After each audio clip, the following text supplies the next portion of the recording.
Bada boom, bada bang, bada.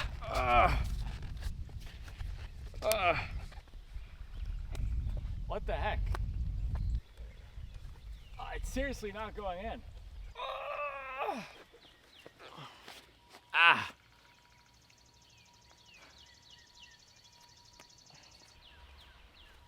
Bada bop! We are back today at the Mint Hill Shoe Market with the Tracksmith Eliot Racer. This guy is for rich and fast runners only. Now, if you are looking for a new race shoe that is for any type of a runner, make sure you're on the Supwell app because we have the best deals on race shoes that make them a lot more affordable. This is $280. There's a lot of race shoes on the Supwell app you could find for $100, for $130. People might put one run on them, two runs on them, it doesn't work for them, and they list it. Also, it's a great time to join the Supwell app through the community challenge, because if you join the community challenge, it's called Run Some Dang Hills. You'll get a workout each week. I'm also going to give a bonus workout, so you're going to get 5 workouts for the price of 4. Now, you get a workout each week. You also get access to the community for the entire month. You get a t-shirt, you get stickers, and it's going to be a really good time. Today was the first day of the challenge. We kicked it off. You still have a few more days to sign up. I'll leave it open till the end of the first week. So if you're looking for a new challenge or a new fitness side quest before you start your half marathon training blocks, or before you start racing your summer 5Ks, get in with us. I've designed these workouts to be fun, to be fitness building, but also to be low stress enough so that you can still add in another workout on your calendar, and so that it can be a part of your development before you get into the next thing. It's a transitional season. May is a transition between spring and summer, and Run Some Dang Hills is a transition between your current fitness level and your next fitness level. All right, so sign up, link below. Enjoy today's video.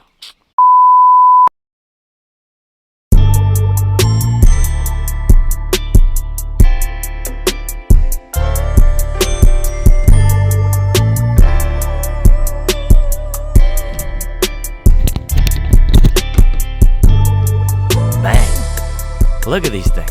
I haven't done the top 5 most triggering shoes list yet, but I think these might make it. Something about it, it's the gold stripe, right? It's the gold stripe, and also what people think about Tracksmith. Tracksmith has this reputation. And so my boss, actually, CMO of my company, she's a hobby jogger. She says, and so she runs at Nike and Hoka. She's definitely not a shoe sicko. She runs for fitness. She'll hop into a local 10K, but it's not like she's running 40 miles a week. She's probably running 10 to 15 miles a week and doing her other fitness. But she could hop into a local 10K and win her age division. That's the type of runner she is. And she said, because I had these in my bag when I was on my work trip, and everyone was asking me what I was running in, because they know I'm a runner. They know I test a bunch of shoes. So I had this, and I had the Solomon Aeroglide 3, and I showed them both. And people know about Solomon because I work for this New York-based marketing agency, and everyone is trendy. So they know about Solomon as a streetwear brand. But no one knew about Tracksmith except for her, because she's a runner and she's also into marketing and knows a lot about brands. And she was saying, yeah, this is what all my rich friends wear. So I think there's this brand perception for Tracksmith that is just for rich people. Or I have another friend who, actually one of my friends from college, so random. A few months ago, he just joined Bandit, and he's now on their partnerships team. But I was talking to him before he took the job and just chatting to him about different brands and helping him prep. And I was saying, yeah, Tracksmith is for people who want to look fast, and Bandit is for people who want to look cool. So Tracksmith definitely has a brand perception. If you see somebody wearing Tracksmith, if you see somebody wearing a Tracksmith shoe and you know about the brand, you're going to have some sort of thought in your head. The other thing is, with this shoe in general, they put a gigantic gold stripe down the side of it. And we know when we see gold, that means luxury. That means premium. That means money. It means money. But actually, when I pulled these out of my bag at that work trip with my colleagues, they all said, wow, that's so clean. That doesn't even look like a running shoe. So that's the thing you have to remember about this shoe and the looks of it. It's a very triggering shoe for shoe sickos who are used to seeing running shoes look like this, or maybe even like this, right? A bunch of neon colors. All right, camera died. I've been on the road for 2 days, so I forgot to charge this thing. By the way, someone told me yesterday to get a job. I have a job. I have 2 jobs. That's why I can afford the Tracksmith Eliot Racer. Sit down. Yeah, people are expecting running shoes to look like this. Neon technology names stamped on the side. I don't even know what this thing is supposed to look like. It's a very mid-looking shoe, but I think a giant swoosh, a giant logo stamped on the side like Nike has here. This is probably my least favorite race shoe colorway. I like some of the other ones. The Proto is so good on all the Nike shoes. But again, Proto colorways. Let's see if I have a Proto colorway around here.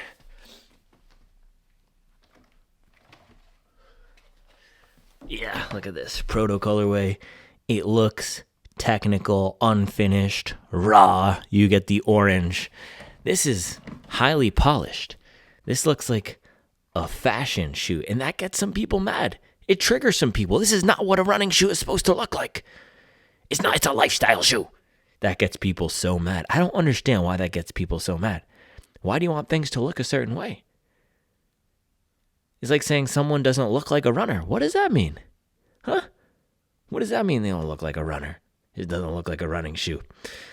Yeah, there's some inherent bias against the Tracksmith Eliot Racer because of how it looks. That's interesting, right? And also because of the brand in general and the decision to slap a giant gold logo on the side or brand signature here is hilarious and on brand for Tracksmith, but it has nothing to do with the performance of the shoe. So far, this has been one of my biggest surprises of the year. So Tracksmith makes quality gear regardless of what you think about the brand, whatever associations you have with them.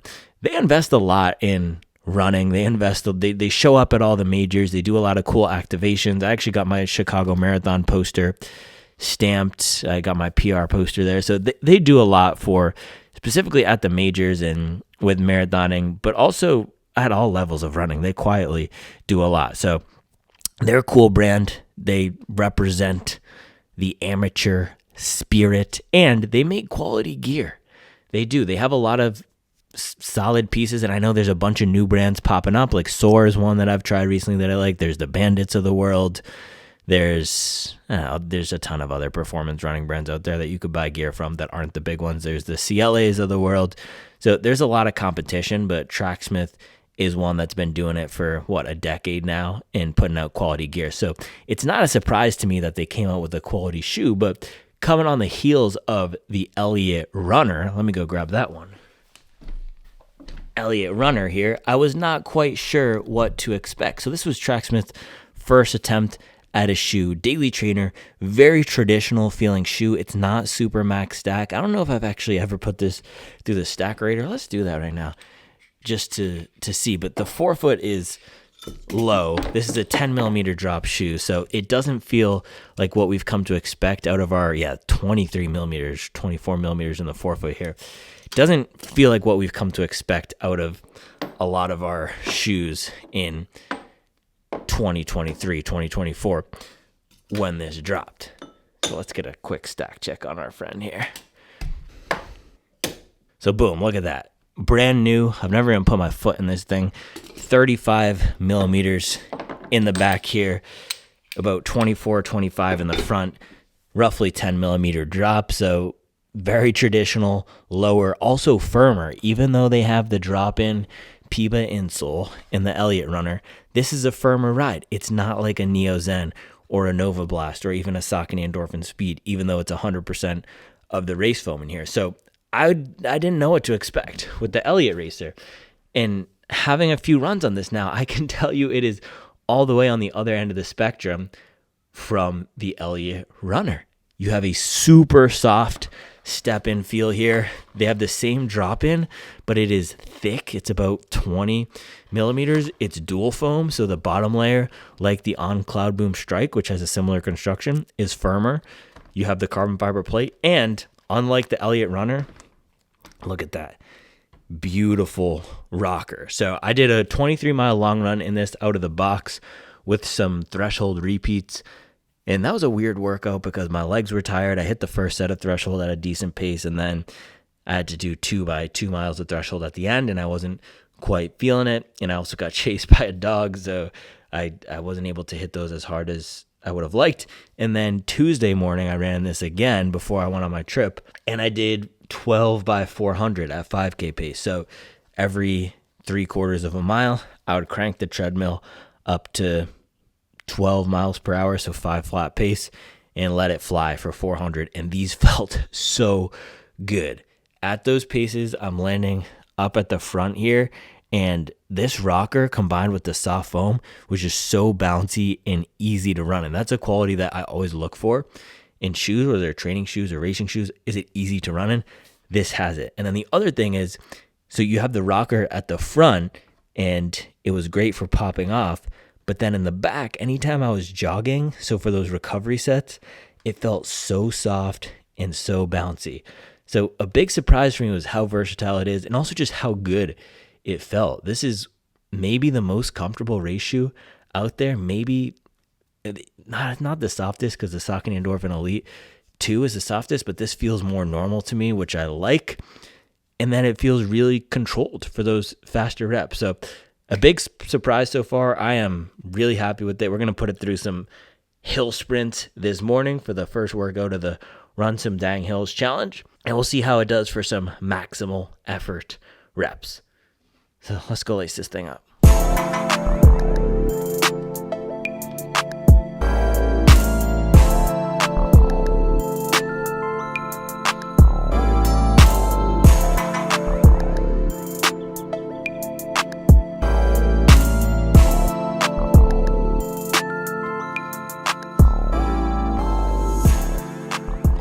I'm done trying to be relatable. I'm not relatable anymore.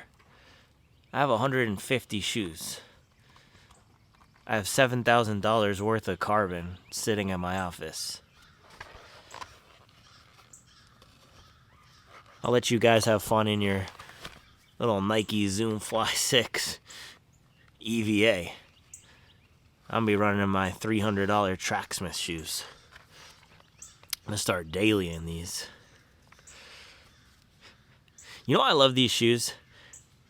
They're a walking trigger warning, just like me. It's one of these shoes where people just look at it, and it makes them feel some type of way. It's the gold stripe. They can actually go, though. It's the surprising thing. But yeah, lacing these up here. One thing I do not like about them, probably my least favorite thing, it's a fight to get this upper on. And look at this. So they have the removable insole. I actually don't like taking it out because watch this. I have to pull with, yeah, see, look at this.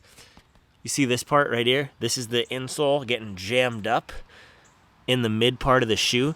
It's just a fight to get the insole in and out, which it's not in the Cloudboom Strike. And it's a fight to get my foot in and out. It's just a narrower, more constraining upper. Probably my least favorite part of the shoe. Once it's on my foot, it's okay.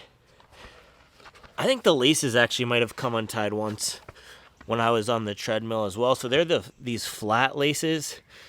It's almost like what you'd get in a pair of Air Forces. You know what I mean? Just these flat. They're not stretchy. And they do have the sticky stuff on the backside. But if you have to have the sticky stuff, to me, that means you're not confident in your lace hold proposition. So if we could get a pair of gold, metallic gold, Supwell certified sawtooth laces bust down on the Tracksmith, that would be fire. All right, walk test.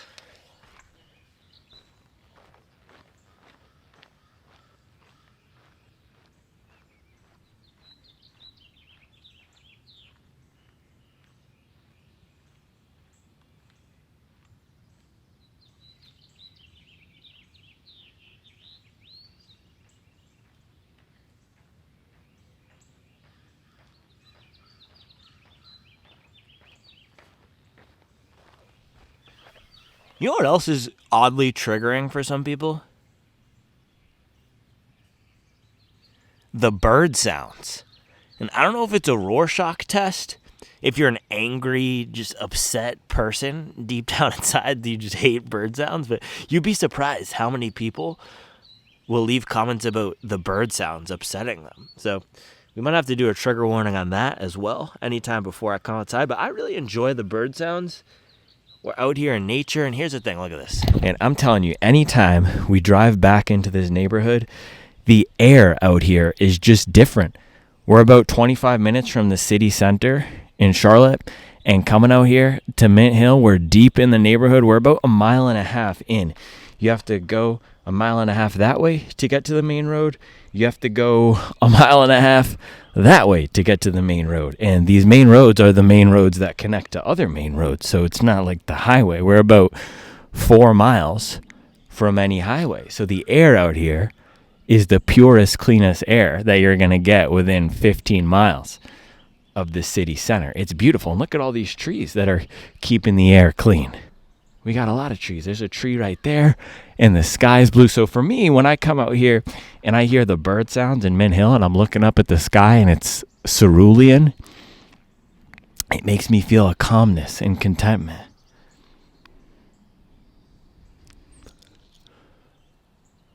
Slap that in a Tracksmith newsletter. The pensive runner, adorned in his Piba accoutrements, prepares for battle. If you ever read Tracksmith marketing copy, it legit sounds like that. We should make an AI that spits out Tracksmith style copy. They have a very specific writing style. It's hilarious. But yeah, fit of these is great, man. These are so comfortable. I could walk around all day in them. And again, I'm telling you, when I showed my colleagues these, they didn't think they were running shoes. And they also said, these are so clean. Those don't even look like running shoes. So it has a very specific aesthetic, which, I mean, you could walk around. You could use this as a wedding shoe. It's a cool looking shoe. I hope they do, and I'm sure they'll release one without this gold stripe. And I'm joking a lot about the triggering, but it really is the gold stripe on these. If you ignore Tracksmith and the brand, if they just had an all-white version with the gum sole without the gold stripe, I don't think it would be as triggering. It's just something about that gold stripe that sets people off. So yeah, nice soft step-in feel. The upper is not super narrow or super wide. It's normal. It just feels like a normal fitting shoe. Again, laces aren't the best. They did come untied once. The heel lockdown is solid and secure back here. Overall, a normal feeling shoe. It doesn't feel like a super aggressive racing shoe when you put it on. And it actually feels more of like a high quality training shoe. And what Tracksmith is going to do is sell replacement insoles, which could make this a really fun option for a long run training shoe. If you invest the $280 in it and then get those replacement insoles, who knows how long this could last. Maybe it could last a few years that way. But this morning we're going to do our hill workout, aim for 10 to 12 miles total. Let's go do this thing. By the way, you know we had to go white hobby jogger hat with the Tracksmith today because white is fancy. White means nice, like these. All right, let's get out of here. Oh man, these are so good.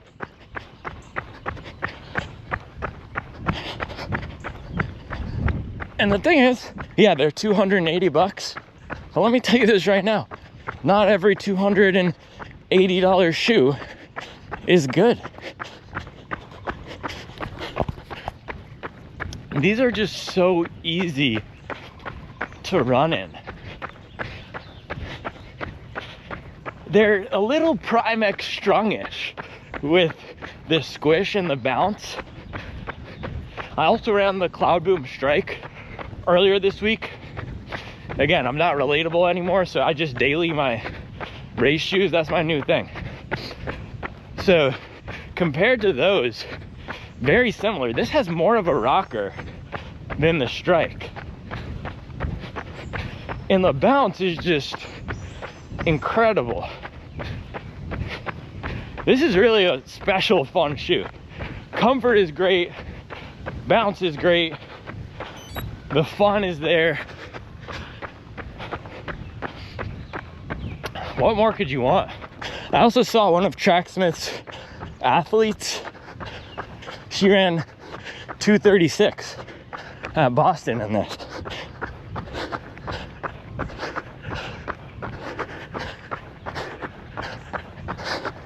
Oh man, today's workout is hill sprints at 90% effort. Well, at least that's what it's supposed to be. My legs are still smashed from Tuesday. This 5K pace training always gets me. And then I was traveling. It was a 24-hour trip. So Tuesday, flew to New York, and then yesterday, flew back. And it's just a lot. And it's not like I was walking a ton, but just the traveling, being in the plane. And then once I'm in the city, I don't know, just lugging the bag around, getting in and out of cabs. When I'm out here with the birds, I just chill. I do my run, and then I sit down at my desk for 8 to 10 hours. It's great for recovery. That's what I was realizing yesterday on the way back, because I only ran 10 miles yesterday in the morning, but it's all the stuff around that. Versus here, I step out my door to run, I come back, pause my watch at the door, and that's it. That's my movement for the day.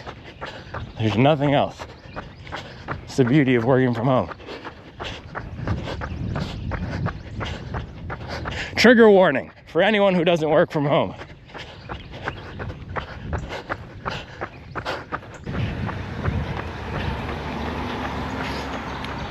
Here's the thing, man, I can only be myself. I can't go work in an office every day to be more relatable.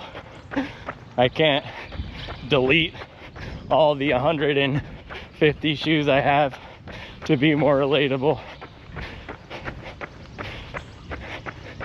It's the thing, they love you when you're small and struggling.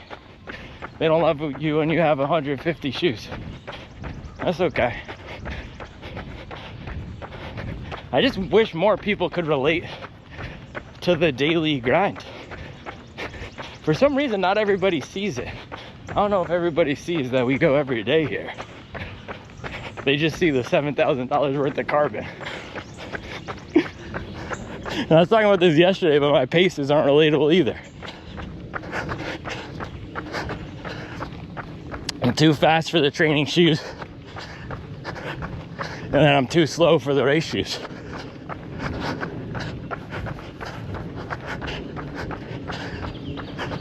Someone said Steven Scullion likes the Endorphin Elite too. He's fast enough to know what fast is. Yeah, he's an Olympic marathoner. I'm not. I'm just doing it for the love of the game. There's nothing between. Here's the interesting thing about the marathon. If you're a hobby jogger, there's nothing between a BQ and an OTQ. So a Boston qualifying time, which is sub 3 or sub, I don't even know what it is now, sub 2:53 or something with all the cutoffs. And then an OTQ, which would be a 2:17. There's nothing between that except for your own fulfillment.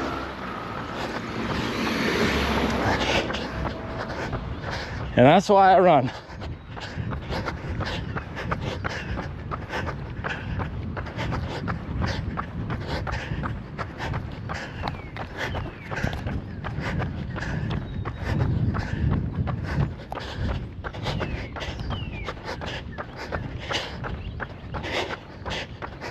And that's why I started running too, just my own fulfillment. Some days I really just want to get back to that. Quit all this YouTube thing and just fade into the darkness. The Instagram is doing better than the YouTube anyway. Shout out to Barrett and Grant. I can't wait for the day where I can just disappear. Let some other people trigger you.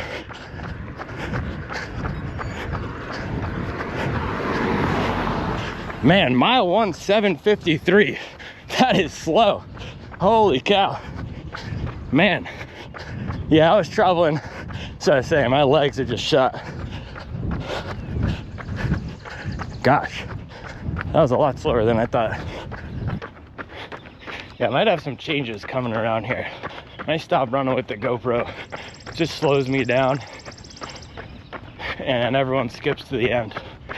So it's not really helping anybody. But yeah, rocker on these, super nice. Toe off is great. It's just so energetic. It's like a Cloudboom Strike with the Speed 3 rocker. So good.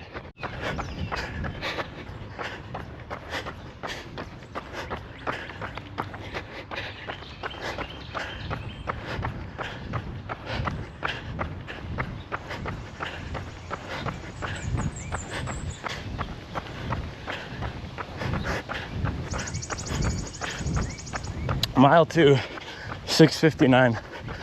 Mile 3, 6:47 pace. This is feeling so good. This is like the Tracksmith endorphin strike.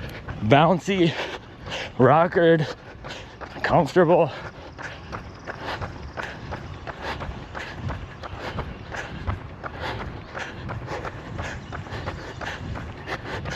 It's just the best version of what I want to train in. I think I'm gonna go full super critical, super villain mode. Daily $300 race shoes. Why not? I have so many of them. Might as well use them. I'm gonna start talking trash too. My warm-up pace is faster than your 5K PR pace. Mad that I'm not relatable. If you don't think I'm relatable, you're not grinding hard enough. You start wiping my behind with Morton. Not even empty Morton wrappers. Just full Mortons. And flush them. And guess what? If they clog the pipes, I'll just pay to get my pipes replaced every month. Because I'm a super critical super villain. If I can't be relatable, I might as well be hateable. And your girl thinks I'm dateable.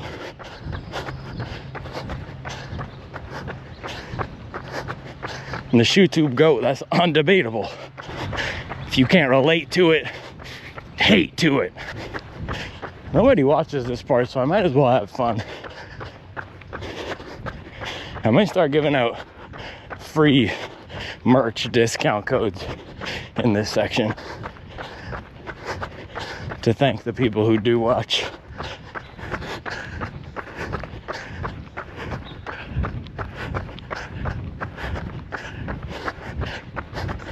Shout out to everyone who has the attention span longer than a hamster. I appreciate you guys.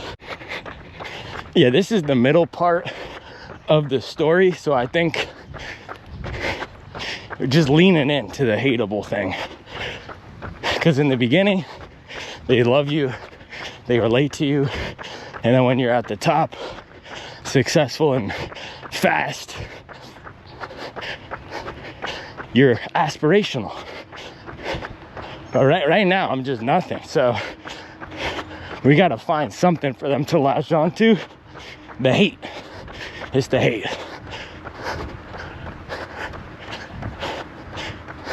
Fast enough to make them feel insecure, and slow enough for them to still insult me and point to other people who are faster. It's good. Somebody said this is a lifestyle shoe. What lifestyle is that? Being faster and richer than everybody else? This is like the Saucony Endorphin Speed 3 on heroin, PCP, and Molly. It's dope. This is like if you took the Hoka Mach 5 and put it through the BPN Nick Bear training regimen. This is like if you took the Alpha Fly and mixed it with Meghan Markle. A mile 6 here, 6:48 pace, faster end of my daily miles. Because I was traveling, I only did one run yesterday and the day before. 12 on Tuesday, 10 yesterday. So now that I'm warmed up, my legs have more pop. Yeah, the geometry of this mixed with how much foam you get in the midfoot is just incredible.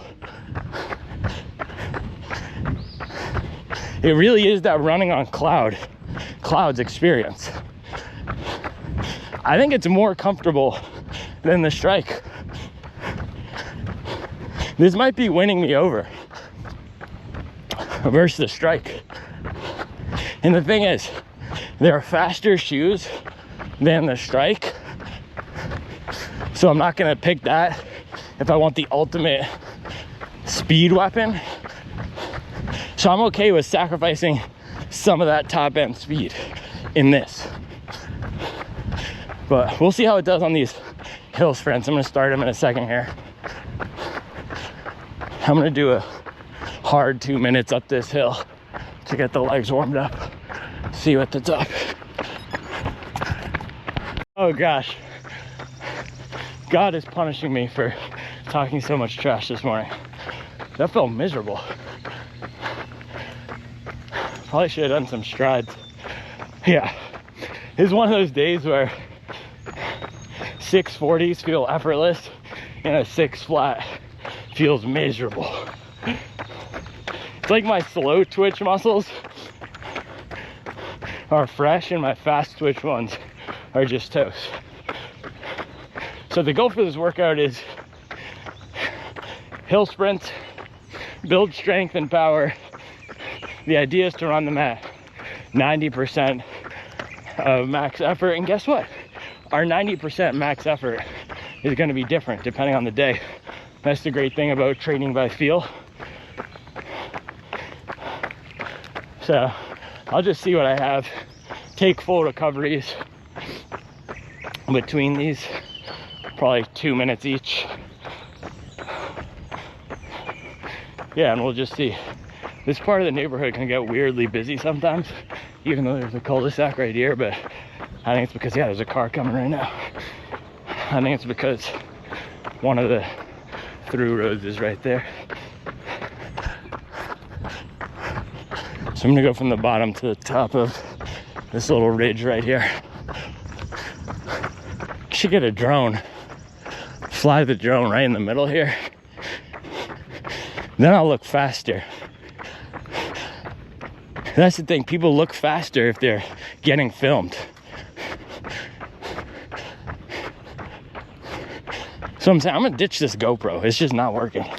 People skip it and I look slow.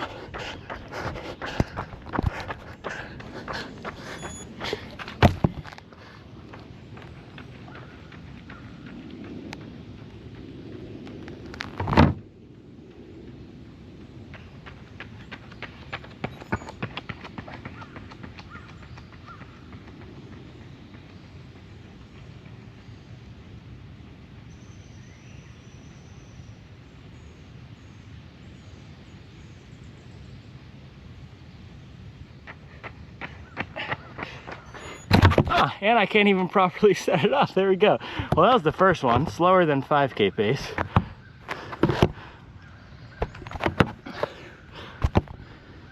Yeah, I don't know if this is gonna work.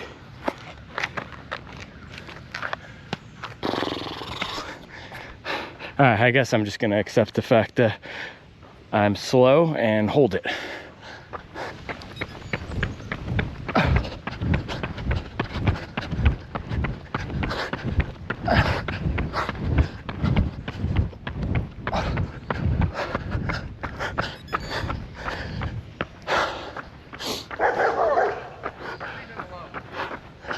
Oh gosh, this is the dog trap spot. I didn't realize that.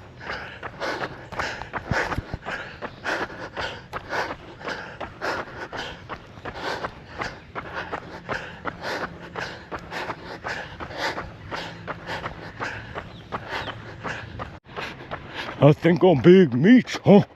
Larry Hoover. Blowing stop signs. Hallelujah.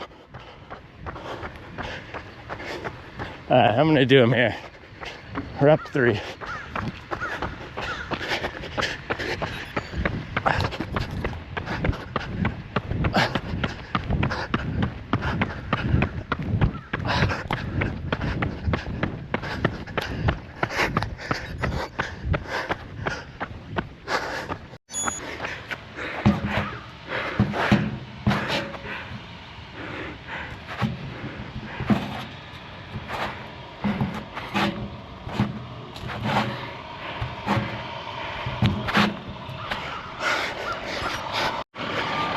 All right, second hill, we have water company construction. So I guess I'll just do it at the top here.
All done.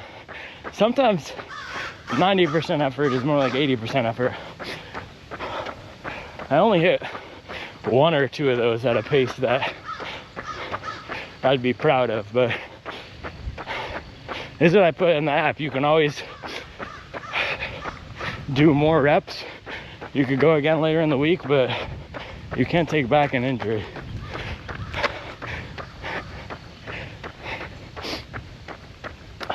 The other thing with it too is no one's watching you, no one's gonna monitor when you click off the watch, if you do 8 seconds or 9 seconds. So if we cut them short, we're only cheating ourselves. Some days we have to just give ourselves grace. I was traveling. It was good to spin out the legs. And whether it's an 80% or a 90%, any faster turnover up the hill is a win. So 8.5 miles here. I'm gonna cool down for 4, roughly get to 12. I really want to reconceptualize this whole video and this whole channel. I might take another shot at it next week. We're gonna open with a shot straight on. So I'm gonna say, hey, it's Joanna here from Supwell Running. I'm fast, and today I'm gonna show you how to run hill sprints. And we're gonna drop the beat. Started from the bottom, now we here. Started from the bottom, now the whole team here.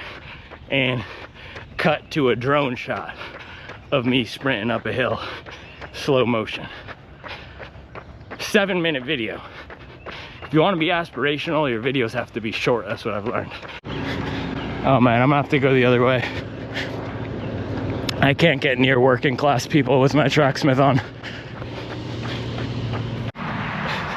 This shoe is like if Beyonce had a baby with Michael B. Jordan. It's honestly like if you could combine Steph Curry's jump shot with Tom Brady's jawline. Bang! This was one of those runs, man. I got to 10 and I said, okay, let me do 12. Got to 12, I'll do 13. Got to 13, said I'll do 14. And then I said, man, why don't I just do a clean 15, because I'll be 50 miles on these guys. Yeah, 50 miles across 3 runs. First run was a 23-mile long run. And then I got 12 on Tuesday, so that's 35, and then 35 plus 15 is 50. Oh, man. Oh, that's an L. That is an L. Look at that. We had those blackberry things on the main road over there. Oh, gosh. I don't think I had a choice but to step on them. Look at that. I got bloody shoes. Yeah, I'm talking a lot of junk this morning. But what makes a shoe like this, any of these expensive shoes worth it to me, is giving me more. That's the whole concept of value when it comes to running shoes for me. Why would I pay more money for a shoe? It could either be, if you're a type of person who likes 1 or 2 shoes, it could be durability. Or if you're buying a race shoe, it could be more speed. For me, it's more fun, more enjoyment. Wants me to run more. Any of these shoes where I just keep going back to them and wanting to run in them again and again and again. This one, and they don't have to be the super expensive ones. Even the Salomon Aeroglide, right? And that's $160. So on par with the Nimbus, Vomero, Ghost Max, Bondi, right in that category of cushioned everyday shoe. But that's the one I've been reaching for when I want something normal, comfortable, and cushioned. Oh, gosh.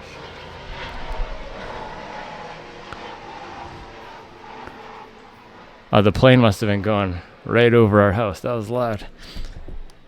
Yeah, this one, it's more fun, more comfort, more pop, and it really shines for me at my relaxed paces. It feels so good at that 7:30, 8-minute per mile range because of the soft step-in. So it seems that Tracksmith engineered this to be that sub 3 to 4 hour marathon shoe. Those pace ranges, it feels amazing, and it's just great for time on feet. I went an hour and 54 minutes this morning, exactly 7:30 pace, and I felt like I could have kept going and going. I have to go work now, so I capped that run, but I felt like I could have just turned this into my long run, bang 5 miles more in it. So this is a really good shoe.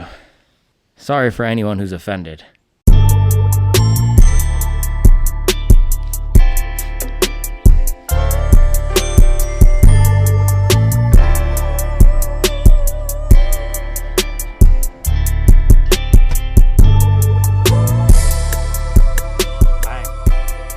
Best shoe to get if you want to buy full cartons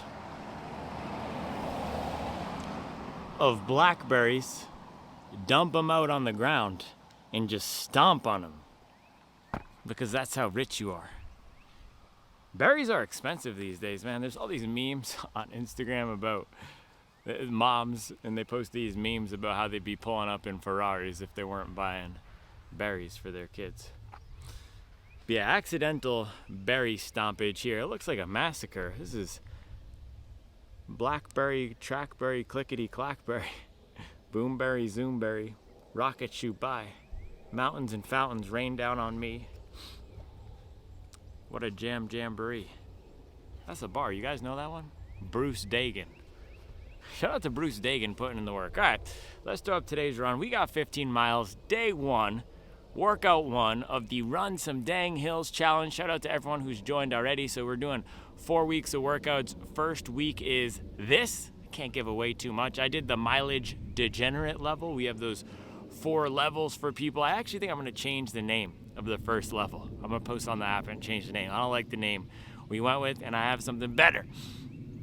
The 4 weeks of workouts. I also posted a bonus workout earlier this week, and I'm going to post another bonus workout because the way things work out with months, there's more days in the month than weeks in the month. It's kind of mind-blowing, right? Because you have 4 weeks in a month, but then you have 31 days. So what do you do with the extra days? My friend Jim, he posted on the app, and this is a fun fact. My friend Jim, who's on the app, he lives right down there. He lives about 0.65 miles away.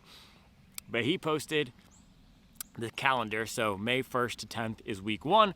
I'm going to post another bonus workout next week. But this is a nice run. It's a gosh dang beautiful day out here. It's about 73 American right now, and I haven't run outside in 3 days. I haven't run outside since Monday afternoon because Tuesday I was leaving early to go to New York, so I went on the treadmill so I could run when it was still dark. I don't like running outside in the dark. And then same thing yesterday, I ran the treadmill because when I'm traveling, it's just more reliable. Yeah, you could go to the West Side Highway there, but I don't know. I just like jumping on the treadmill because it's 5 minutes from waking up, just going downstairs to the gym. So this is my first outside run in a while. Also my first, or I haven't doubled in the past 2 days, so my legs were fresher. I was able to get up to 15 miles, and I was telling you, man, at 10 miles, I said I was going to go to 12. At 12, I said 13. At 13, I said 4. I just kept going. And I would have kept going and going and going. So that's the benefit of being on fresher legs, but it's also the benefit of being in an enjoyable shoe like this. I put it on the list of, I've done a lot of lists recently. Which list was this one on? The best high mileage shoes, the best leg saving shoes. Man, this makes it so easy to run and so enjoyable to run these longer miles. It's not the most aggressive shoe out there. I'm not going to take this for a 5K time trial over something like the Sky Paris, but it is very capable of those paces. Right, Tuesday, so the second run I did in it, that 12 miles on the treadmill, I was ripping off 400s at a 5 flat because it has this really aggressive rocker. So when landing just up here and popping off, that carbon plate mixed with the firmer foam on the bottom does a really nice job encouraging a faster stride and having the legs just pop off the ground. So this shoe has a lot of range. It reminds me of the Cloudboom Strike, except the rocker is even more aggressive and it feels more streamlined. So softer than the Cloudboom Strike and with a more aggressive rocker. So 50 miles in here, this is one of the most enjoyable shoes I've run in a while. Definitely one of my favorite shoes of the year. I didn't put it on the list of shoes that have impressed me the most, but this was actually on the line, on the cusp. You can only do 5 shoes, or I only do 5 shoes when I do those lists like that. But this is another one that has really surprised me this year. I didn't know what to think of it going in. The Tracksmith Eliot Runner, it was a fine daily trainer and a really solid, reliable shoe, but it's not the type of training shoe that most of us are grabbing for on our fun days, right? When you think about Tracksmith Eliot Runner and having a PIBA-based or a race foam-based everyday shoe, you think it's going to be this soft, bouncy thing like the Balos or like the Neo Zen, which is the best representation of that type of shoe right now, or you think it's going to be like the Mag Max, a lot of cushion, dual foam. Mag Max is single foam, but that is not what the Eliot Runner was. It was a solid, traditional, reliable workhorse, very similar to a Pegasus. This is the opposite, complete opposite. Lower drop, aggressive rocker, soft, bouncy. It feels fresh, it feels modern. It feels new. It really is a pleasant surprise, and it's funny because people are making fun of the looks of it and the fact that it's $280. It's not that much more expensive than any other race shoe out there. The Alpha Fly is $275, and that's one of the most popular shoes. So it's not like Tracksmith is making a money grab with this thing. I think they could have priced it at $300 or $310 and gotten similar sales, but they decided to price it competitively. Yes, that is competitively. Same price as the Cielo X1 2.0, same price as the Alpha Fly, same price as the Saucony Endorphin Elite 2. Difference with this one is it just feels so fun and smooth and comfortable for everyday training. I'm not going to take out the Alpha Fly and do a 12-mile treadmill run for a day where I don't know what I'm going to do, right? So that treadmill workout I did on Tuesday, I actually didn't have a plan that morning. I just needed to get 12 in, and I'm still trying to make up mileage this week because I've been on the road. That's another reason I went 15 this morning, but I thought I was just going to go 12 and I'll go 8 later. Maybe I'll still go 8 later, but point being, this is a great shoe to pick for a wild card day where you're just going to run by vibes. Maybe you'll do a recovery run.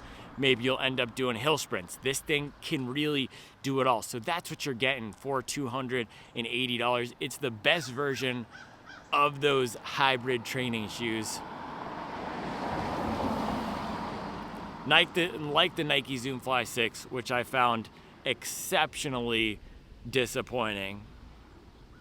like the Saucony Endorphin Trainer, which I really enjoy. There's a variety of shoes in the category that this is similar to, except you can also run fast and race in this. Right? I did threshold repeats in this. I did marathon pace in this, and it can do it. It doesn't have the same aggression as the Sky Paris, but that is the beauty of it. It's smooth, it's reliable, it's comfortable, and what they've done with this ATPU drop-in is really special. So one of my favorite new shoes, if you are looking for a new race shoe that you can put a lot of training miles in, and look at this, 50 miles in here, no wear at all on the outsole. I think this is going to be a really durable one. Also, the fact that I did a 15-mile run and it feels just as good at the end of the run as it does in the beginning, and I want to keep running in it, that's a really good sign. I'll double back this afternoon and run it again, and we'll see how it does for a high mileage test. But overall, everything about this shoe is what I enjoy. It has the comfort, it has the fun, it's decently stable. I didn't have any issues feeling like I was twisting and turning back here, and the plate isn't too aggressive. It's actually, look at this, it's actually one of the least aggressive carbon fiber plates. It is a very flexible plate. Now, I know some people, again, I should put a trigger warning, people get really offended when you bend a shoe with the plate for some reason, but just to show you that it's not, I can't do that with the Metaspeed Sky Paris, right? So they have engineered this to be for people who are running 7, 8, 9, 10-minute paces, who want a marathon shoe that they can also use for their training. So Tracksmith nailed the brief. I think their core consumer, people who are training for marathon majors and finishing anywhere from 2:40 to 4 hours, 4.5 hours, are really gonna like this thing. I really like this thing. I'm gonna continue using it in my training. I'm joking that it's a daily trainer, but you really could daily this. It doesn't feel like an aggressive plated shoe. It just feels like a super fun, bouncy, energetic shoe. So if you're willing to spend the money on it, this is one of the best new shoes out there. Subwall certified, 50 miles in. It's a complete banger. Now, I did compare it to the Prime X Strung earlier. There are some elements of it that are similar to the Prime X Strung. The smoothness, the bounciness. It doesn't have as much high-end capability as the Prime X Strung. So with this, when I was on the treadmill ripping at 5 flat pace, because of the rocker, it was easy for me to get up on the toes and go. But I didn't feel that it was giving me more than I put into it. It was just letting me do my thing. Same thing out here. It's almost similar to the Adios 9 at those paces, where it's not getting in my way and it's letting me do the job of running. So the dual character part of this shoe is when you land on the back or middle, more relaxed, super comfortable, soft and squishy, good impact protection. And then when you land on the front, it's not harsh at all and it's not too mushy. It will let you just get up here and go, but it's not giving you a ton of speed assistance off of the front like a Sky Paris or like the Prime X Strung. With the Prime X Strung, when I'm running my faster paces, I can throw the full force of my stride into the back and middle of the shoe and it will respond. With this one, it was responding best to the full force when it was up at the forefoot. So again, not the fastest out of these shoes, but it is capable of going fast. So the way I would look at this is, if you want a training partner that you could also race in, that's gonna be a really great marathon shoe. If you want something comfortable and fast, this is a nice choice. More comfortable than the Cloudboom Strike. The upper is smaller, narrower, more dialed in than the Cloudboom Strike. Very similar shoe. They're both great. Same exact price. So it's really, I think, going to come down to styling and whether you want the additional comfort of this or the 2% additional high-end speed capability of the Cloudboom Strike. All right. That's all I have for you today down here on the Eliot Racer. This is a really good shoe. I know a lot of people are going to judge a book by its cover, say it's a lifestyle shoe, or write it off because it has a gold stripe. But yeah, the best now, what it does, I would look at this like a Skyward X that you could race in. Right? It's like if you took the Skyward X and you shaved off a lot of the weight. I was going to make an off-color joke, but I think my off-color joke quota has been reached for today. So hopefully some people are still here. Yeah. I saw a shirt the other day that said, this was when we went to the Matthews Firehouse with the family. It was this guy, and his shirt said, I find it funny. You find it offensive. That's why I'm happier than you. And I can relate to that. All right, I'll be back tomorrow with another video. And I'll probably be back later today in the same video with more stuff.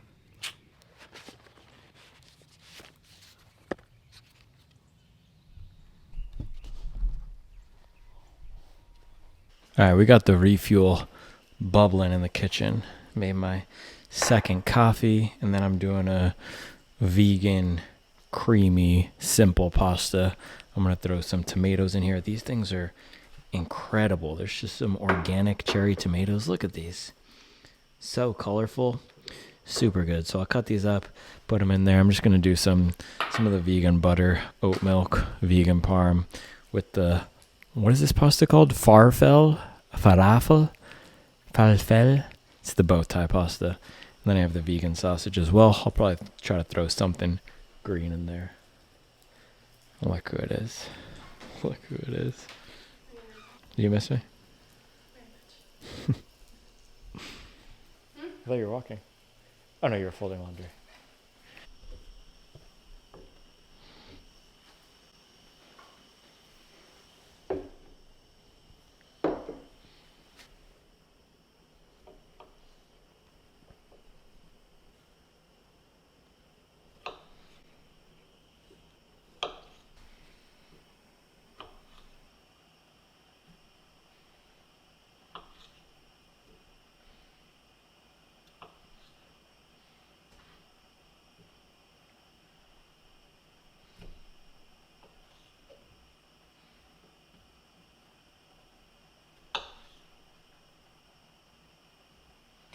Bang, here we go. This is I've been traveling for 2 days, eating all sorts of random food. It's basically just, well, actually had a lot of good food, but veggie burgers. And then we went out to dim sum on Tuesday. Really good dim sum spot called Jin Fong in Chinatown. It was fire. I would highly recommend it. They actually had some decent vegan options too, like eggplant and broccoli. And what else did they have? The noodles were good. And the vegetables were all really good. So shout out Jin Fong in Chinatown, NYC. But back here, Min Hill, simple hobby jogger Refuel. Some nice boy lunch. This is like adult mac and cheese. Just threw some oat milk, vegan butter, miso, vegan parm, some pepper. I didn't even put any salt on it. I might throw some salt on there. And then the field roast sausage, the vegan sausage, and some tomatoes for color. So it's lunchtime right now. I'll eat this and then get back out there for some more miles later. This is already about to be a banger, I can tell. It's going down for real. Shout out Flow Rida. Run number 2, or should I say numero dos.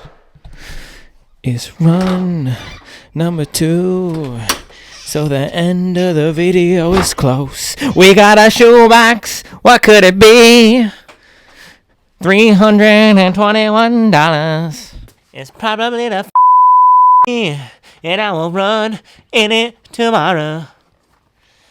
I already told you, if I'm singing, that means the Refuel hit correctly. And guess what? I had rotten butter and rotten milk in that pasta. I didn't even realize. So the butter was super melted, and I thought, oh man, because you saw I left the butter out next to the stove. I thought, oh man, I put the butter too close to the gas stove, so all the heat was just melting the butter. I'm not going to do that next time. I'm only going to take the butter out when I need it, even though I've done that tons of times before. No, it turns out the entire fridge was just broken. So our fridge went down. Relate to that. We have to now get an entire new refrigerator. That's crazy. I might have to use Klarna for that. This video is not even sponsored by Klarna. That's going to be an expensive cash outlay. Luckily, so this house was built in 1977. There's a lot of issues that have been popping up recently. We just had to get the entire piping system from, not the entire, but from the kitchen down to the street replaced. So that was a bada boom, bada bang. This is going to be another bada boom, bada bang. But there are 2 fridges from what looks like 1997, if I had to guess, in our storage area next to the car. So some of the food got saved.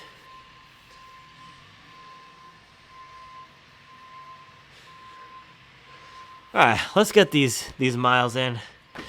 Tracksmith Eliot Racer. It's a high mileage banger. Let's close it out here.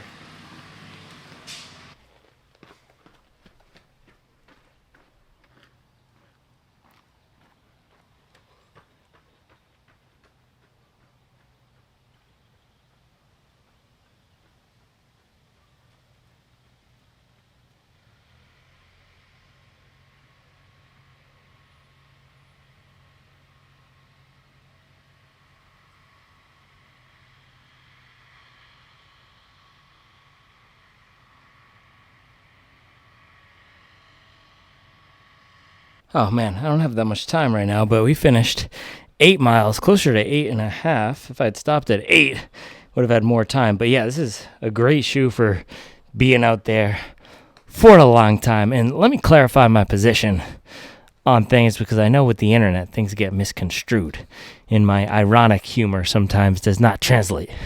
I do not believe you need expensive shoes to run. That's one of the reasons I like running. You can run in anything. Am I going to run in a pair of Ultra Boost every day, though, because they're the best deal on the market right now? No, that would not make for a very entertaining channel. So I run in a bunch of different things, and it just so happens that the expensive shoes most of the time turn out to be the best ones, but you don't need them. All right, I'll be back tomorrow with $321 shoe. All right, so I do have one extra minute right now. So one more thing, just double back on this. Final thoughts after 23-mile day. And if we're going to daily our $280 race shoes, we might as well put on a 23-mile day, right? So yeah, this is a very comfortable shoe. Comfort here comes from the soft, squishy step in. It's one of those shoes where you start jogging in it and it's going to let you know how comfortable it is. Similar to a 1080 or a Neo Zen. And that would be a close comp to this. If you think about the Neo Zen for a daily trainer, this is the closest you could get in a race shoe. And similar to the Neo Zen, I didn't find this too soft and squishy. It is very soft and squishy, but not overly so, which means stability is solid. It's decently narrow in the back, but it's not too unstable, and the rocker just holds up super well. So where this feels best is landing on the midfoot and either popping through or driving through it, but it can do all foot strikes. It feels great for landing in the back on the heel, very comfortable, and for tearing into the front. So extremely versatile race shoe, especially for people who are going to be in that 3.5 to 4 hour marathon range. All right, I think that's all I have. Charlie was coming over here to water the plant. But yeah, this is a complete banger. It's going to be great for a lot of stuff. Really fun shoe. That's it. I'll see you tomorrow.